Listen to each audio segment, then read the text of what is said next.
Thank you. When I came into office, I promised to look at the world's challenges with open eyes and very fresh thinking. We cannot solve our problems by making the same failed assumptions and repeating the same failed strategies of the past. Old challenges demand new approaches.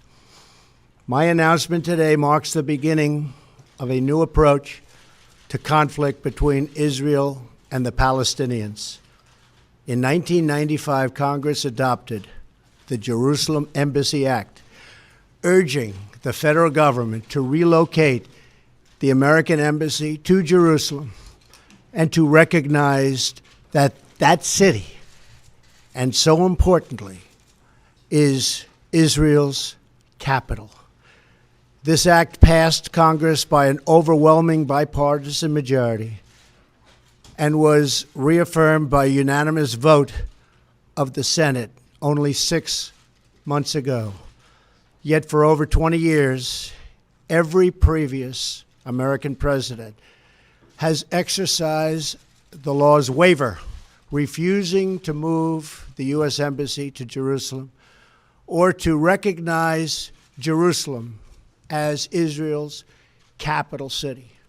Presidents issued these waivers under the belief that delaying the recognition of Jerusalem would advance the cause of peace. Some say they lacked courage, but they made their best judgments based on facts as they understood them at the time. Nevertheless, the record is in.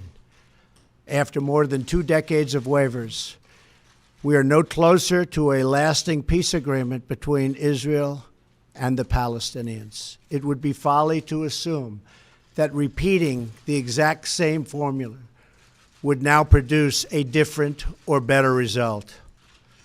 Therefore, I have determined that it is time to officially recognize Jerusalem as the capital of Israel. While previous presidents have made this a major campaign promise, they failed to deliver. Today, I am delivering. I've judged this course of action to be in the best interests of the United States of America and the pursuit of peace between Israel and the Palestinians. This is a long overdue step to advance the peace process and to work towards a lasting agreement. Israel is a sovereign nation with the right, like every other sovereign nation, to determine its own capital. Acknowledging this is a fact is a necessary condition for achieving peace. It was 70 years ago that the United States, under President Truman, recognized the State of Israel. Ever since then, Israel has made its capital in the city of Jerusalem, the capital the Jewish people established in ancient times. Today, Jerusalem is the seat of the modern Israeli government. It is the home of the Israeli parliament, the Knesset, as well as the Israeli Supreme Court. It is the location of the official residence of the Prime Minister and the President. It is the headquarters of many government ministries. For decades, visiting American presidents, secretaries of state, and military leaders have met their Israeli counterparts in Jerusalem, as I did on my trip to Israel earlier this year. Jerusalem is not just the heart of 3 great religions, but it is now also the heart of one of the most successful democracies in the world. Over the past 7 decades, the Israeli people have built a country where Jews, Muslims, and Christians, and people of all faiths are free to live and worship according to their conscience and according to their beliefs. Jerusalem is today and must remain a place where Jews pray at the Western Wall, where Christians walk the stations of the cross, and where Muslims worship at Al-Aqsa Mosque. However, through all of these years, presidents representing the United States have declined to officially recognize Jerusalem as Israel's capital. In fact, we have declined to acknowledge any Israeli capital at all. But today we finally acknowledge the obvious, that Jerusalem is Israel's capital. This is nothing more or less than a recognition of reality. It is also the right thing to do. It's something that has to be done. That is why, consistent with the Jerusalem Embassy Act, I am also directing the State Department to begin preparation to move the American Embassy from Tel Aviv to Jerusalem. This will immediately begin the process of hiring architects, engineers, and planners so that a new embassy, when completed, will be a magnificent tribute to peace. In making these announcements, I also want to make one point very clear.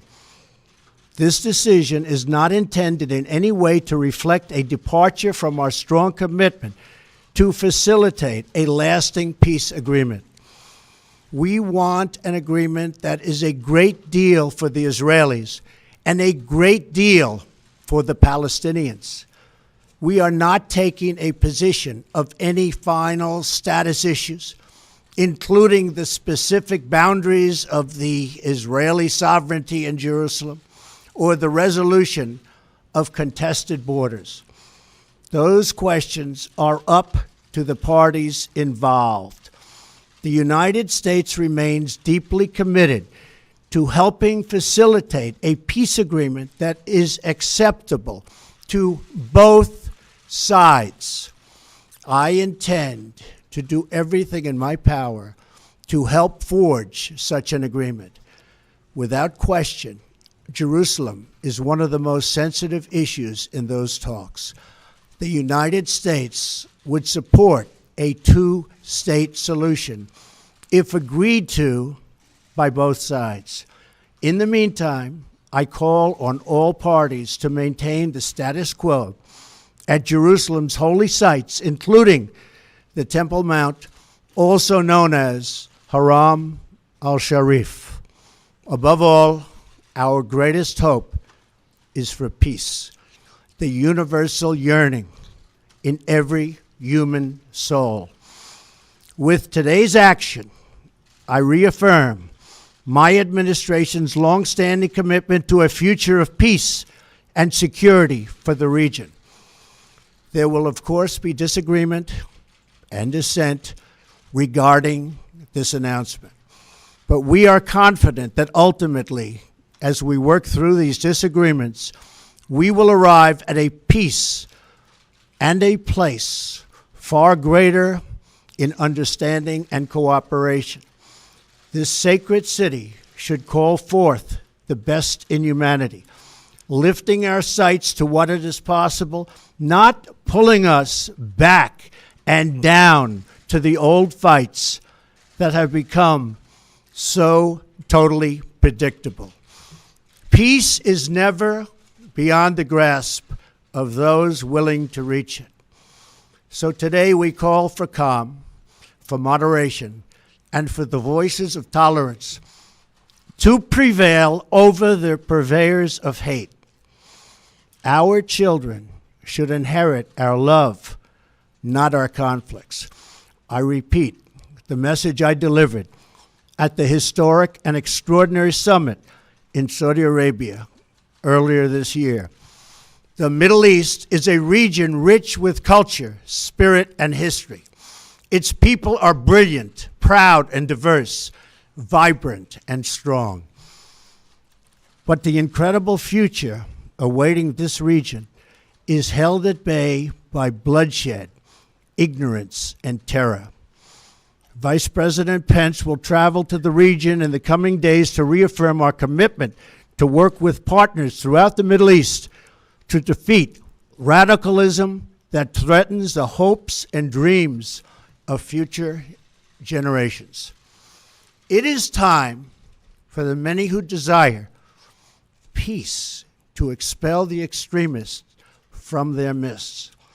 It is time for all civilized nations and people to respond to disagreement with reasoned debate, not violence.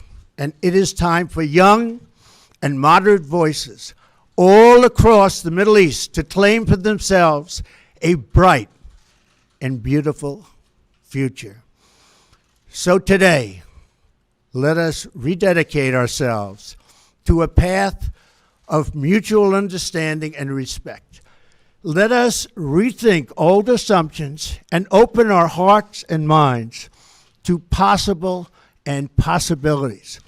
And finally, I ask the leaders of the region, political and religious, Israeli and Palestinian, Jewish and Christian and Muslim, to join us in the noble quest for lasting peace. Thank you. God bless you. God bless Israel. God bless the Palestinians. And God bless the United States. Thank you very much. Thank you.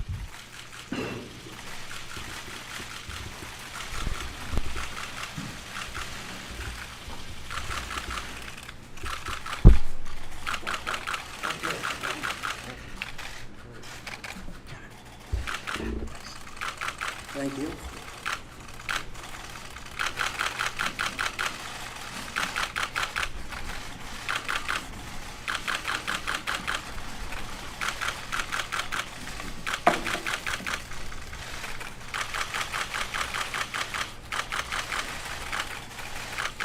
Thank you very much.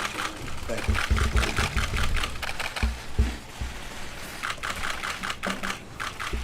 Thank you. Thank you very much.